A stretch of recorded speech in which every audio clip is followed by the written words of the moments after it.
Bismillah, walhamdulillah, wassalat wassalamu ala rasulillah. On a posé une question très judicieuse à Cheikh Saleh Al-Fawzan. Et on lui a dit Ayyuhuma afdal, talabul ilm aw ad-da'wa ila Allah subhanahu wa ta'ala. On lui a dit c'est quoi le meilleur? C'est l'étude de la science, talab ilm. Et quand on parle de talab ilm, sachez-le et tenez-le vous pour dit, on parle de la science religieuse bien entendu. Apprendre la science du tawhid, de la croyance, étudier la science du fiqh, etc. Donc qu'est-ce qui est meilleur? C'est l'étude de la science ou bien c'est appeler à Allah? Le frère qui pose la question a dit parce que moi j'entends certaines jama'at, un certain groupe dans certains pays dire que ce qu'il y a de plus utile, de plus bénéfique, ben, c'est de sortir appeler à Allah. Donc le cheikh a dit talabul ilm awwalan. L'étude de la science c'est prioritaire, c'est en tout premier lieu. لأنه لا يمكن للإنسان أن يدعو إلى الله إلا إذا كان معه علم. Parce qu'il n'est pas possible à l'homme d'appeler à Allah s'il n'a pas avec lui de la science. أما إذا ليس عنده علم فإنه لا يستطيع أن يدعو إلى الله. S'il n'a pas de science, cet homme-là, comment est-ce qu'il peut appeler à Allah? Il va appeler à quoi? Puisqu'il ignore, il n'a pas étudié, il n'a rien appris. وإن دعا فإنه يخطئ أكثر مما يصيب. Cet homme ignorant là, s'il n'a pas fait de talab ilm, s'il n'a pas étudié la science, il va sortir comme ça, soi-disant appeler les gens. Hein, je sors en khurouj pour faire da'wa. Eh bien le cheikh nous dit, cet homme-là, ignorant, qui va sortir sans avoir appris la science, il va commettre plus d'erreurs dans son appel à Allah et dans ce qu'il va raconter, qu'il ne va avoir juste. فيشترط في الداعية أن يكون على علم قبل أن يباشر الدعوة. وذلك لقول الله سبحانه وتعالى قل هذه سبيلي أدعو إلى الله على بصيرة أنا ومن اتبعني. Donc le cheikh nous dit qu'il est conditionné aux prêcheurs qui appellent à Allah de reposer sur une science, donc de savoir, de connaître avant de parler. D'ailleurs l'imam Al-Bukhari, rahmatullahi alayhi, avait dit dans son sahih al-ilmu qabla al-qawli wal-amal, c'est moi qui me permets de le rajouter, la science avant la parole et les actes. Donc Cheikh nous dit il est conditionné aux prêcheurs d'avoir de la science avant de s'engager dans la da'wa, avant de vouloir prêcher les gens, appeler les gens à Allah.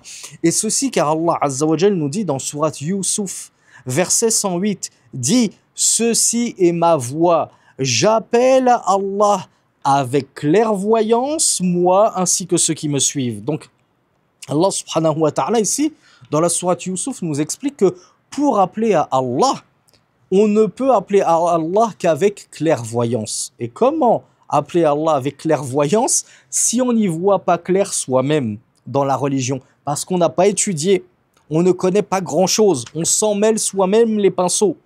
وَهُنَاكَ أُمُورٌ ظَاهِرَةٌ.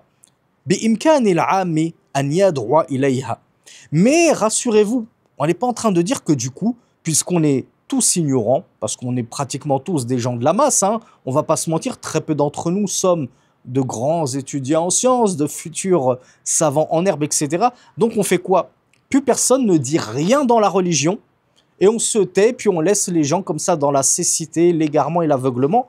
Donc le cheikh nous dit, en gros, rassurez-vous, il y a quand même des choses évidentes, zahira, très apparentes, donc des affaires apparentes, c'est-à-dire très évidentes, qu'il est possible, même pour le ammi, la personne de la masse, qui ne fait pas partie des étudiants en sciences, qui apprend la science, qui fait de talab ilm, etc., ce ammi, cette personne de la masse, elle peut appeler à ces choses-là. On va donner des exemples qui vont tout éclaircir. Le cheikh nous dit « Mithlul amri bis salah wa nahi an tarkiha » والأمر بالصلاة الجماعة والقيام على أهل البيت وأمر الأولاد بالصلاة هذه أمور ظاهرة يعرفها العامي ويعرفها المتعالم أو المتعلم. Il nous dit par exemple le fait d'ordonner la prière.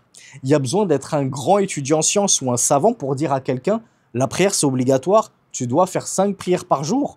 Tu peux pas ne pas prier, c'est une obligation. Donc ordonner la prière. Interdire et condamner le fait de manquer à la prière. Tu vois quelqu'un, ton ami, ton père, ton collègue qui ne prie pas, alors que c'est un musulman. Tu lui interdis cela. Tu lui dis, mais c'est interdit de ne pas prier. Tu ne sais pas que c'est obligatoire de prier. T'as pas le droit de ne pas prier comme ça, de délaisser la prière jusqu'à la faire sortir de son temps, etc. Ne sais-tu pas qu'il y a même des savants qui ont dit que celui qui délaissait la prière, il était carrément mécréant, sorti de l'islam? Donc le cheikh nous dit, le fait d'ordonner la prière, le fait d'ordonner également d'assister aux jama'at, aux congrégations.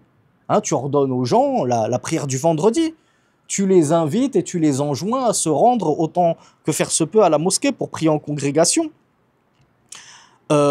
Tu ordonnes aux gens comment dire, d'honorer leurs responsabilités vis-à-vis de leur famille. Hein, tu ordonnes à un mari de s'acquitter des droits que son épouse et ses enfants ont sur lui, notamment le droit à l'entretien, etc. Donc ça, c'est des choses évidentes qu'on connaît tous normalement. Et c'est des choses auxquelles même le ami, même la personne de la masse, peut appeler et sur laquelle il peut faire da'wa.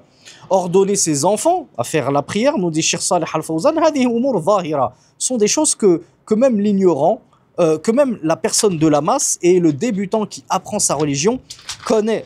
لكن الأمور التي تحتاج إلى فقه وتحتاج إلى علم من أمور الحلال والحرام وأمور الشرك والتوحيد هذه لا بد من العلم. Par contre, il y a des choses qui ont besoin de fiqh, c'est-à-dire d'une bonne compréhension, d'une maîtrise de la religion.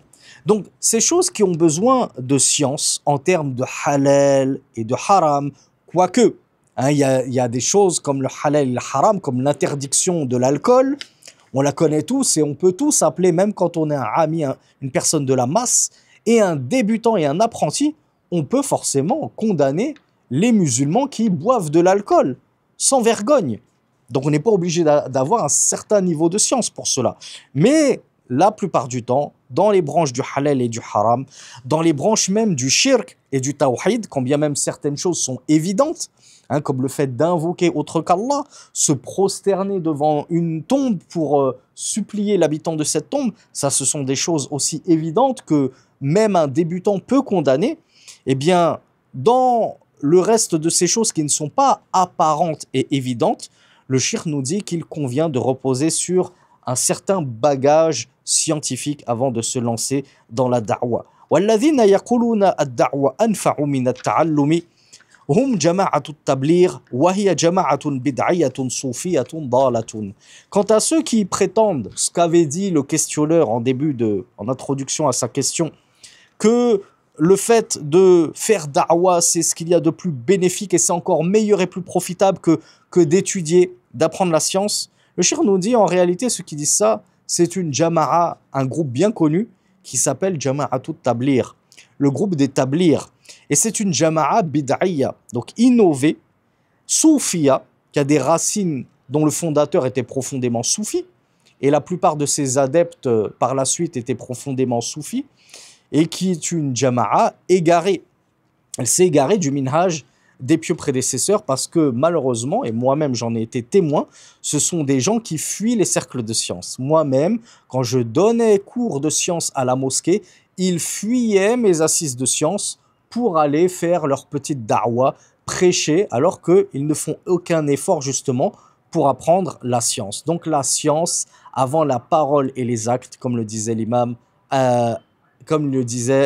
l'imam al-Bukhari rahmatullahi alayhi. وهذا والله أعلم وصلى اللهم على نبينا محمد والحمد لله رب العالمين.